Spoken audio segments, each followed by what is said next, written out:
வணக்கம். எனது பெயர் சாக்ரட்டிஸ். நான் மிசாவில் ஒரு ஆண்டு காலம் சிறையில் இருந்தவர். நான் சமீபத்தில் பராசக்தி படத்தை பார்த்தேன். மிக சிறப்பாக இருக்குது. ஒரு வரலாற்று ஆவணம் 1965 நடந்த மொழிப்போர் குறித்து இந்த படம் சிறப்பாக எடுத்திருக்கிறாங்க. இப்படி மாணவர் போராட்டம் இந்திய எதிர்த்து நடைபெற்றது என்பதை ஒரு வரலாற்று ஆவணமாக பதிவிட்டிருக்கிறார்கள். எனக்கு உண்மையிலேயே மகிழ்ச்சியாக இருந்தது.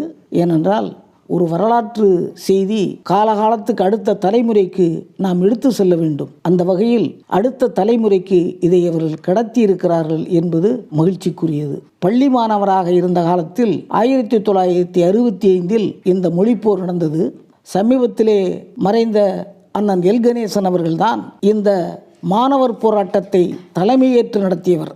1938 ஒரு மொழிப்போர் நடக்குது. தந்தை பெரியாரும் பல்வேறு தமிழ் அறிஞர்களும் இணைந்து அந்த போராட்டத்தை நடத்துகிறாங்க. அதில் தான் தாளைமுத்து நடராசன் களப்பலி ஆகிறார்கள். அரசியல் நிர்ணய சபையிலேயே இந்திய ஆட்சி ஒரு அட்டவணையை சேர்க்க முயலுகிற போது ஒரு சீக்கியர் அந்த அரசியல் நிர்ணய சபையில் இருக்கிறார். இந்தியாவுக்கு ஒரு மொழி வேணும், அது இந்தியா இருக்கலாம் அப்படிங்கிறத அவர் ஏற்றுக்கிட்டு செய்கிறாரு. ஆனால் அங்கே இருந்து இந்தி பேசுகிறவர்களுடைய மற்ற மாநிலங்களை தங்களை அடிமை மாநிலமாக வைத்துக்கொள்ள விரும்புவதுமாக இந்த இந்தியை வைத்து செய்யலாம் என்கின்ற ஒரு நோக்கத்தோடு அவர் பேசியதை புரிந்து கொண்டு அவர் இந்தியை எதிர்க்கிறார். நேரு ஒரு கட்டத்தில் ஒரு உறுதிமொழி தர்றார்.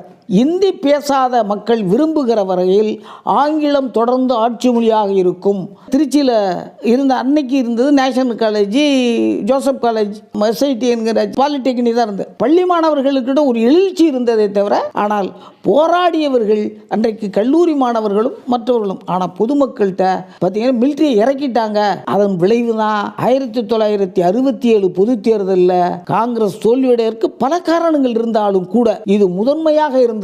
ஏன் சட்டக்கல்லூரி மாணவர் சீனிவாசனால் காமராஜரையே அன்றைக்கு காங்கிரஸ் கட்சியின் மிக பெருந்தலைவராக இருந்த அகில இந்திய காங்கிரஸ் கமிட்டி தலைவராக இருந்த காமராஜரையே தோற்கடிக்கப்பட்டார். எனவே இந்த மொழிப்போர் என்பது தமிழனுடைய ரத்தத்தில் ஊறியதாக தொடர்ந்து நடத்தி கொண்டிருக்கிறோம். 1967 அண்ணா ஆட்சிக்கு வந்தோன்னே 3 சட்டங்களை போட்டார். சுயமரியாதை திருமணத்தை சட்டப்படி செல்லுபடாம்னு 2 தன்னுடைய தாய் நாட்டுக்கு தமிழ்நாடு என்று பெயர் சூட்டினார். 3வது தமிழ்நாட்டில் இருமொழி ஆட்சி, ஆங்கிலமும் தமிழும் தான் ஆட்சி மொழியாக இருக்கும் என்ற ஒரு சட்டத்தை போட்டார். அப்போது பேரறிஞர் அண்ணா சொன்னார், இந்த 3 சட்டங்களையும் யார் ஆட்சிக்கு வந்தாலும் மாற்ற தயங்குவார்கள். அந்த பயம் இருக்கிற வரையில் தமிழ்நாட்டின் முதலமைச்சராக இந்த அண்ணாதுரை தான் இருக்கிறார் என்று அர்த்தம். நம்முடைய மொழி உரிமையையும் இன உரிமையையும் அடுத்தடுத்த தலைமுறைக்கு கடத்த வேண்டும் என்கின்ற உணர்வோடு இந்த பராசக்தி படத்தை மீண்டும் அந்த மொழிப்போரை இந்த தமிழ் சமூகத்திற்கு கொண்டு வந்து மறந்து விடாமல் நாமும் கடத்த வேண்டும் என்ற ஒரு நிலை இந்த பராசக்தி இருக்கிறது. எனவே இந்த படக்குழுவுக்கு என் சார்பாக நன்றியையும் வணக்கத்தினையும் வாழ்த்துக்களையும் தெரிவித்துக் கொள்கிறேன். நன்றி, வணக்கம்.